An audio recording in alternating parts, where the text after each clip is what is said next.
Hey, what's up guys, and welcome back to another Mr. Ghost video.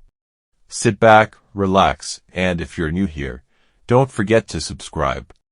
Our channel's goal is to hit 2,000 subscribers by the end of the year, and I know we can make it happen with your support. Alright, enough talk, let's dive into today's story. Reddit's darkest urban legends exposed.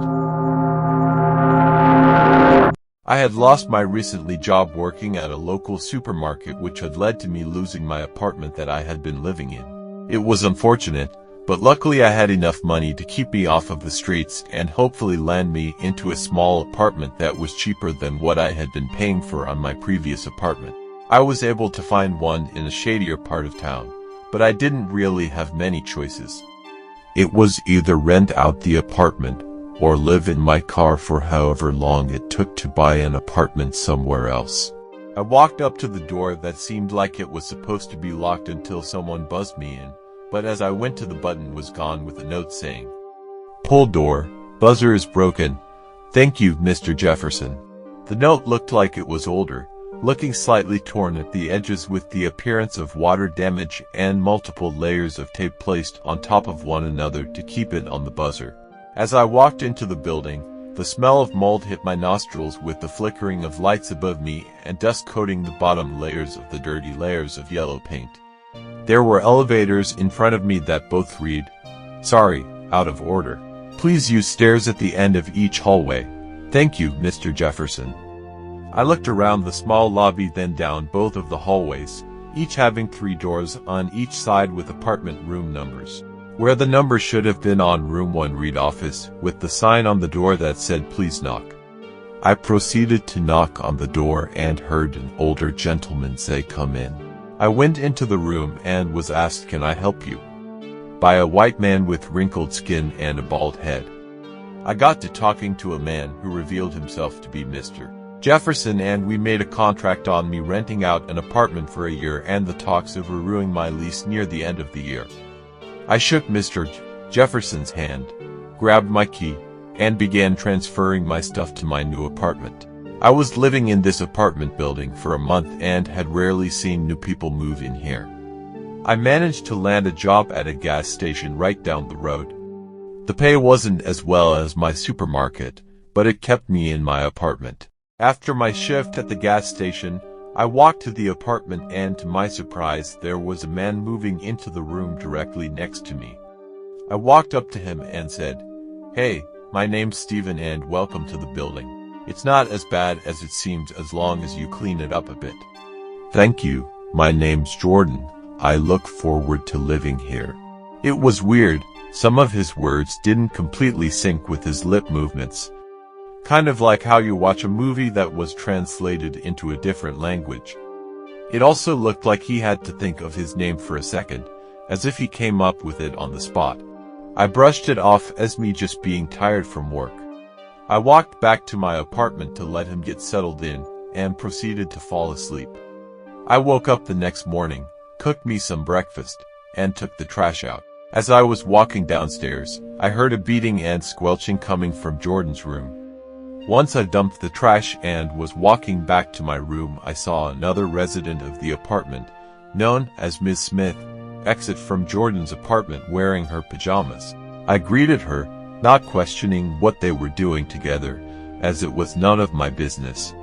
Jordan peeked his head out and greeted me along with inviting him into his apartment for some breakfast since he had made too much for him and Ms. Smith. "No thank you, I had just ate and am no longer hungry," I replied towards him. As I twisted the key, I heard a thump as I saw Miss Johnson hit the floor. I began to run over to check up on her and help her pick herself up. I had reached her before Jordan, which was weird, since he was closer than me. I helped Miss Smith to her feet and she thanked me, then she walked away, wobbling and going from wall to wall trying to keep her balance. Like a newborn baby trying to figure out how to walk. I had noticed as I was helping Miss Smith up, Jordan was still just standing at his door, doing absolutely nothing to help. He just stared, an empty and blank stare that held no expression or emotion behind them. "Dude, why the fuck didn't you help?" I questioned him, raising my voice slightly. It is normal for us to learn from our mistakes, to fall and pick ourselves back up. It was weird, like he wasn't having a conversation with me at all. His reply seemed more like an inspirational quote than a reply to my question. "Whatever, man," I said as I just walked back to my apartment and went inside. I was getting ready for work and thought about the whole interaction, feeling a bit bad for shouting at him. Maybe he was raised differently, or maybe the whole scene just shocked him. I decided to stop by and apologize to him before I headed out for my shift. I knocked on Jordan's door and heard the shuffling of multiple sets of feet as the door flung open. The door was swung open by Jordan, and through slight opening I saw Mr. Jefferson and his daughter Jennifer sitting at Jordan's table. "Hey man, I'm sorry about my outburst earlier with Ms. Smith. I hope that doesn't ruin our relationship as neighbors," I said to Jordan. "No worries, neighbor. Would you like to join us for some lunch?" He pronounced neighbor as he had never heard the word before, and from what I could see, Jennifer was staring with her hands outstretched in front of her eyes like she was studying how they worked. Mr. Johnson was pawing at a fork that clattered onto the floor, seemingly trying to pick it up but not able to close his hands around it. "I would, but I have my shift in like 15 minutes. Maybe some other time though," I replied as I walked away. As I was walking down, I ran into another resident, Robbie, who was sitting on the floor trying to figure out how to get back up. "Need some help there?" I asked him, outstretching my hand, not really he paying attention to him. He grabbed my hand a little too hard, way harder than it has ever been grasped. "Hey man, loosen your grip a bit, you're hurting me," I exclaimed, trying to pull my hand free. The grip tightened more. "How do I let go?" he asked. He continued to make his grip tighter and tighter. Pain shot through my hand, as if it was stuck in a door that was just being pushed more and more to try to get it closed. I managed to pull my hand free from Robbie. It was well known that Robbie did drugs, but nothing that made him act out unusually. Plus, he usually stays in his room when he does it with some friends, and one's always there to babysit. It was the main reason nobody made a fuss about him doing them in the building. "Are you fucking insane? You could have broke my hand," I shouted at Robbie. He just stared at me. My words traveled from one ear and out the other. The more I looked, I could see there was no thought behind those eyes, not a single one. He continued to close his hands into a fist, but once it was formed he kept going more and more. I saw his fingernails dug into his palm of his hand and heard the crackling of bones from his fingers, as they were not made to take this pressure. There was a final crack from each finger as the pressure finally stopped and the fingers went limp. He used his other hand to pry each finger free, each nail being torn off of the finger and staying in the fresh puncture wounds on the palm of his hand. His hands leaked a crimson red onto the floor of the hallway. He began lapping it up like a dog that was begging for water. He turned to me and licked his blood-soaked lips and teeth. I backed up more and more till I felt the door hit against my back.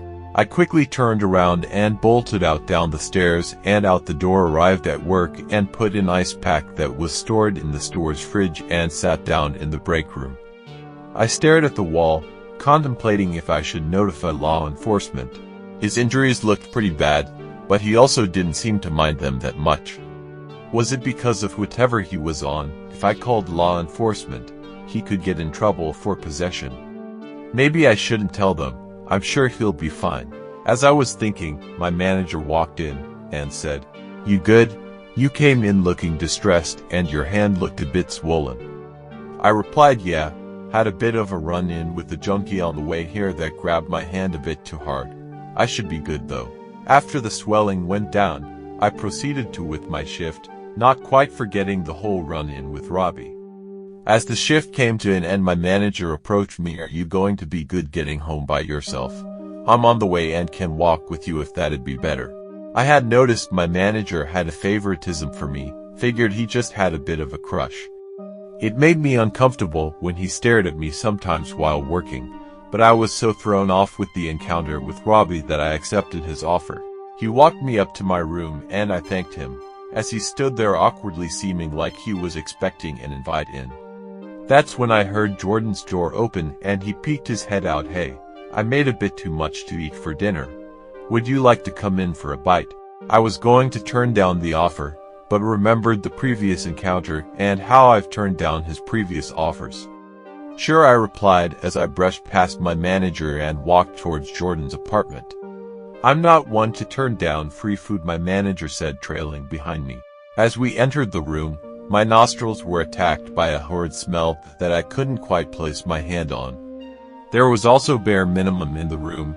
All that saw in the kitchen area was the oven, fridge, and table that came with the apartment. He popped open the fridge and pulled out a couple of beers, and in the stove sat a lasagna that he had cooked.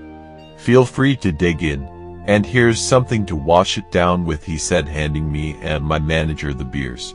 I declined the drink as I didn't have a good experience last time I drank, but he kept insisting. Come on, one drink won't hurt you one bit. Jordan shoved the drink into my chest as my manager popped open his drink and plopped down in a chair with a plate of lasagna. Don't be such a buzzkill, Stephen. The man invited you in for a drink and some food. My manager picked into his lasagna, and that's when I saw it. Something crawled around near the fridge area. It peeked its head out for a brief second but went scurrying back behind the fridge. The best that I could describe as a crawfish, but something seemed off about how it moved and the way its little eyes peeked out from the corner. Hey, go on, get something to eat, Jordan asked me, pulling me out of the trance. I'm sorry, I'm not feeling too well right now. I'll have to catch you some other time, I replied. Okay, but at least take some food before you leave. I haven't completely unpacked yet. I think I have some tin foil in a box in my room. Just hang tight. As Jordan walked into his room, my manager said from the table, hey, would you grab me another beer? I replied to my manager, maybe we should wait for Jordan to come back before we go rummaging through his fridge. Come on, I'm sure your neighbor won't mind me grabbing one for the road. My manager got up and swung open the door, and inside was a pulsating glob of meat that spewed out this mixture of black and crimson liquid.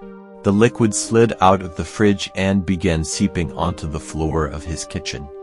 There were slight burrows in the sides of the glob that looked like they were made by small critters. I quickly bent over and threw up what little substance was in my stomach, as the smell that come out of the fridge was a mixture of rotten milk and what the store's public bathroom smelled like. What the fuck is that? My manager said, stepping back a little while his mouth hung agape. The thing that I had thought I saw crawling behind the fridge jump out from one of the burrows and latch itself upon my manager's face. He immediately tried to pull it off, but its little crab-looking legs were buried into my manager's cheekbones and flesh. The more he pulled, the more the holes in his skin stretched. Each wound began to seep blood as it ran down his cheeks and dripped onto the floor. Help me, Stephen, get I. His sentence was cut off by the critter begging to move its body into his mouth. Its body tilted upward as it began to make a tunnel in the roof of his mouth. I just stood there frozen, not too sure what to do. I watched my manager fall to his knees and blood came out of his mouth. He held his head as more and more blood seeped from the corners of his mouth. His teeth gritted together and his face showed one of pure agony and pain. They're not usually so violent with this process, Jordan said as he stepped from his room. I turned to him and slowly stepped back towards the door. This whole process would have gone a lot more smoothly if y'all would have just kept out of my fridge. I reached at the handle and swung the door open. As I stepped out, I heard Jordan's footsteps began to get closer to the door. I slammed it shut and pushed my body against, as I heard the door handle start to jiggle, and once it didn't open, I felt Jordan's body slam against the door. My head raced as the adrenaline made it hard to think of what to do next, and Jordan was ramming the door relentlessly with no indication of giving up. I decided to book it from my room. I took my keys out of my pocket and ran to my door. I got to my room as the door to rip open, slightly off of its hinges.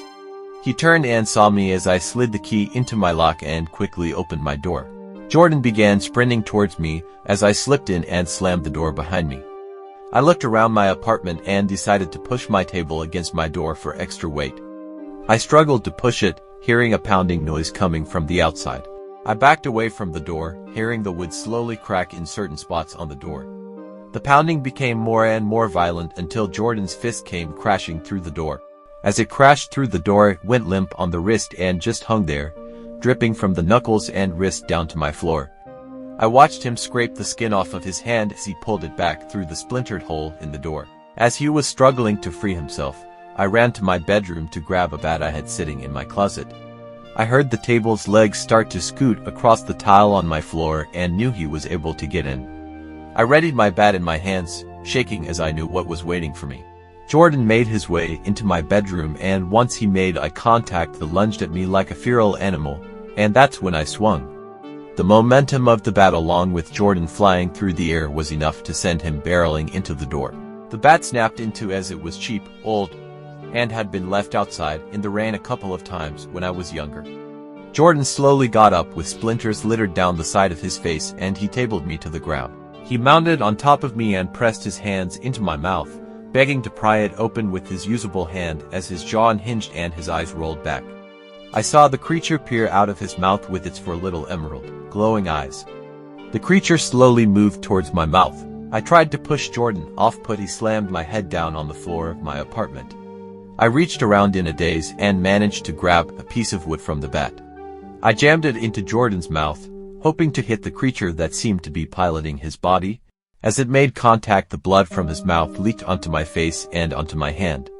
I'm not sure how much of the creature I hit, but Jordan's body went limp briefly and it climbed back into the hole on the roof of his mouth. I pushed his body off of mine and sprinted out of my door and towards the exit. There was a howl that came from the open door in my room, and I saw my manager come charging out of my room and straight through and into the room directly in front of Jordan's. I sprinted towards the stairs as I saw my manager get on all fours and crawling towards me. He seemed faster crawling than he did walking on his 2 feet, like some sort of feral beast that was stuck in a human's body and was tired of playing pretend. I slammed myself into the push handle on the door, barreling into the staircase and rolling down the flight. My head hit the wall hard, making it spin. I heard the door on the bottom floor open as I saw 3 figures approaching the stairs. The 3 figures merged into one as I realized it was Jennifer. "Oh God, Jennifer, you have to get out of this building," I told her as I picked myself up. "Please help me. I don't know where to go," she replied. Her voice wounded slightly off. It was more like someone trying to replicate her voice. Sure, it was a good impersonation, but it wasn't spot on. "What are you waiting for? Aren't you going to help me?" Her mouth didn't move as she said it. She was just the dummy, and whatever was inside her was the ventriloquist. "No, you're not her, are you?" I walked towards the stairs as she began sprinting up the stairs. I picked my leg up to prepare to kick her in retaliation. My shoe connected directly with her chest, and her body went flying down the stairs. I heard a sickening snap as Jennifer's head went from sitting up to going limp. I ran down the stairs and tried to jump over her body, but her hand reached out and grabbed onto my shoe. I tripped down and looked behind to see Jennifer's head forced to the side as her neck could no longer hold the weight of her head. I began kicking at the hand she had wrapped around my ankle as my foot slipped free from my shoe. As I got up and ran into the lobby, I saw red and blue sirens out of the glass door. There were some officers outside that were starting to push barricades towards the door. "Wait, please don't leave me in here," I screamed as I sprinted towards the door. I barreled outside and heard a loud bang as an excruciating pain was sent into my leg. I collapsed upon impact and slid across the cement. 2 officers pounced on top of me and handcuffed my feet and hands while placing a metal muzzle across my face. I was picked up and placed on a collapsible gurney and strapped down. I peeked my head up enough to see Mr. Jefferson come sprinting outside. Once again I heard a loud bang and Mr. Jefferson was hit, but kept on barreling towards the officers. "Open fire," someone shouted from the crowd of officers as multiple officers shot into Mr. Jefferson's body. Mr. Jefferson's corpse collapsed onto the pavement as one officer approached the corpse and secured what little was left of the creature that resided in his head into a jar. I was loaded onto the EMS and taken to a hospital. Once the adrenaline had worn off of my body, the pain in my head began to become so intense that I began to lose consciousness. When I woke up, I was in a hospital bed with an officer standing next to me. "Hey, he's awake in here," he announced into the hallway. A man came in and took a seat next to me, and as I tried to move my arm, I noticed it was chained to the bed. "Whoa, now, just sit tight for a minute. I bet you're wondering what the hell you just went through," he said as he started some sort of device. "Log number 3 of incident number 5. March 15th, 2049. This is Agent Guerrero sitting here with Stephen Joshua Fernandez, one of the surviving victims from the Jefferson apartment incident that were not assimilated.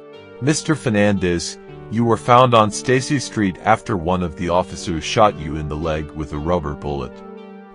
Do you have any recollection of this? Agent Guerrero asked me, making direct eye contact. Yes, I remember that.